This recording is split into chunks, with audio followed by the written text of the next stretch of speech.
Hello learner, in this video we will discuss about the switch statement in C. तो हमारे switch statement क्या होते हैं? Switch case statement evaluates a given expression and based on the evaluated value it executes the statements associated with it. ठीक है, तो switch case statement सबसे पहले क्या करता है, जो हमारा एक्सप्रेशन दिया होता है स्विच के साथ उस एक्सप्रेशन को इवेलुएट करेगा। उसके बाद जो भी हमें वैल्यू मिलती है उसके बेस पे जो स्टेटमेंट एग्जीक्यूट होना होता है उसे एग्जीक्यूट करता है। In switch statement a particular set of statements are executed out of many number of options. ठीक है, इसमें हमको बहुत सारे ऑप्शंस दिए होते हैं और यूज़र की चॉइस के बेस पे particular set of statement execute होता है। Here the variable or expression is checked with multiple case choices. ठीक है, तो यहाँ पे स्विच के साथ हमारा कोई वेरिएबल भी हो सकता है और कोई हमारा एक्सप्रेशन भी हो सकता है। And if any matching case is found then corresponding set of statements are executed. The default case is executed if no matching case is found. ठीक है, तो जो इसमें जो हमारा डिफॉल्ट केस होता है वो तब एग्जीक्यूट होता है अगर हमें कोई भी हमारा मैच केस नहीं मिलता है। ठीक है, it is used to perform different actions based on different conditions.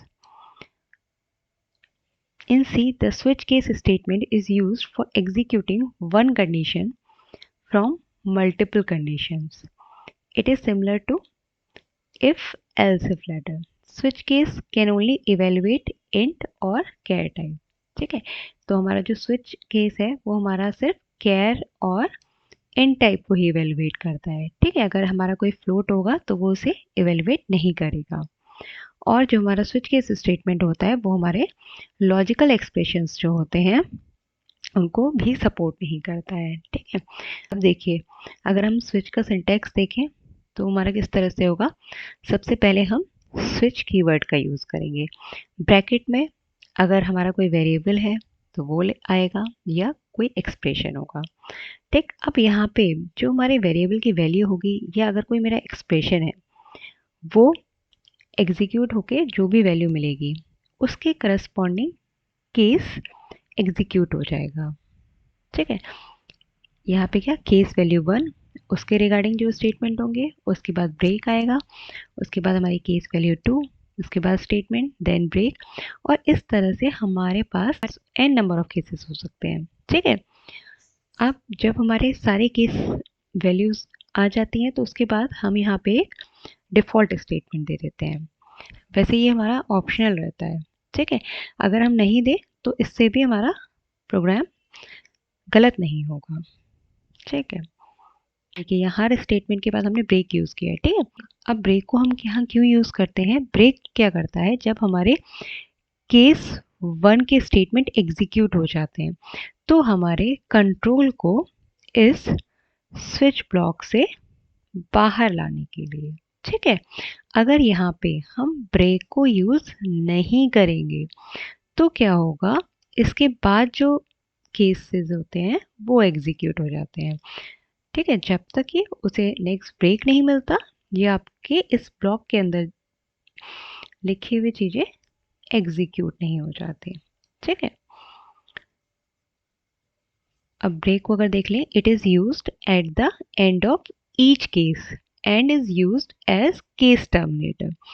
This statement is used to bring the control out of switch block. ठीक है, तो ये क्या करेगा, अगर हमारी जो एक्सप्रेशन की वैल्यू इवेलुएट होके 1 आती है तो हमारा केस 1 के रिगार्डिंग ये स्टेटमेंट एग्जीक्यूट हो जाएंगे। ठीक है, और फिर ये क्या करेगा, ब्रेक हमारे इस कंट्रोल को आउट ऑफ स्विच ले आएगा। ठीक है,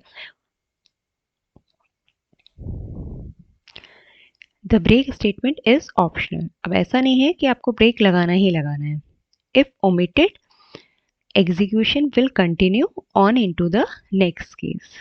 ठीक है, अगर आप नहीं लगाएंगे तो जो आपका नेक्स्ट केस होगा वो एग्जीक्यूट हो जाएगा। The flow of control will fall through to subsequent cases until a break is reached. अब देखिए यहाँ पे हमने क्या किया, हमारे एक वेरिएबल ले लिया, उसकी वैल्यू क्या कर दी हमने 2 कर दी, ठीक है। अब स्विच में हमने क्या दिया है, वेरिएबल है यहाँ पे, तो यहाँ पे क्या हो जाएगा, इसका मतलब स्विच 2।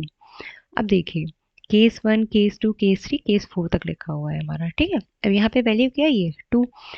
तो जो केस वैल्यू 2 है वो स्टेटमेंट एग्जीक्यूट हो जाएगा डायरेक्ट, ठीक है। केस 1 एग्जीक्यूट नहीं होगा। अब जब ये केस 2 पे आएगा तो क्या आउटपुट आएगा, केस 2 इज एग्जीक्यूटेड।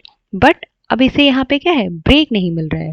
तो हमने क्या देखा था, अगर यहाँ पे ब्रेक यूज नहीं होगा तो क्या होगा, उसके बाद वाला स्टेटमेंट भी एग्जीक्यूट हो जाएगा, ठीक है।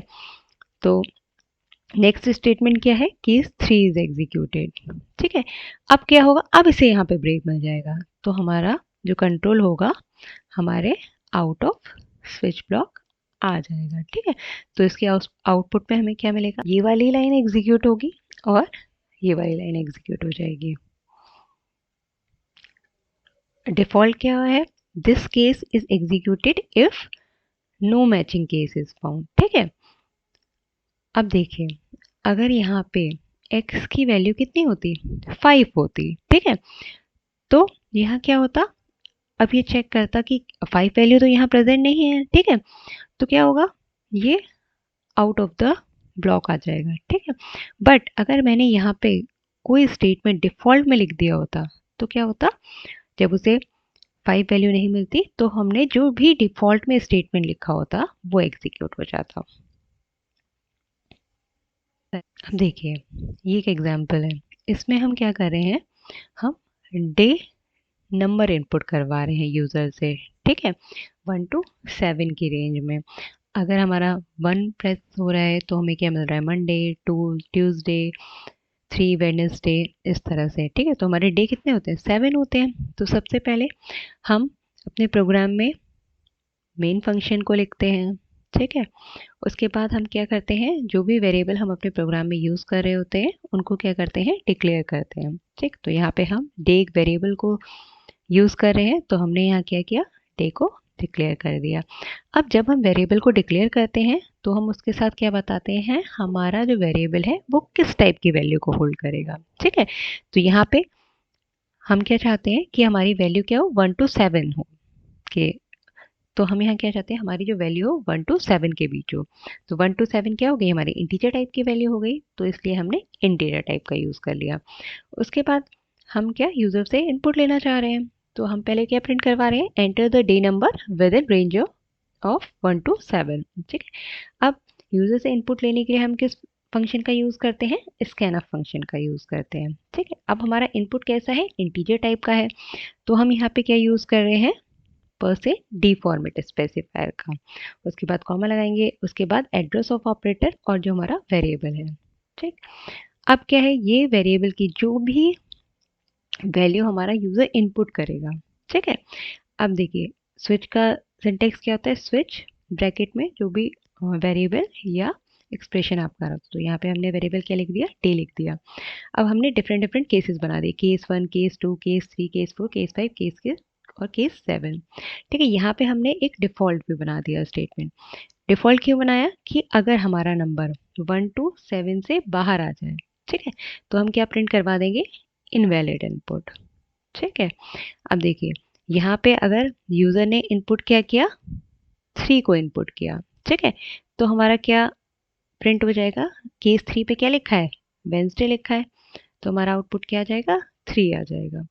अगर हम 7 को इनपुट करते तो हमारा आउटपुट क्या आ जाता, संडे आ जाता, ठीक है। अगर हमने इनपुट क्या दिया होता, 10, तो क्या 10 कोई केस है यहाँ पे, नहीं है, तो हमारा क्या होता, डिफ़ॉल्ट वाला स्टेटमेंट एग्जीक्यूट हो जाता और हमें आउटपुट क्या मिलता, इनवैलिड। Thank you.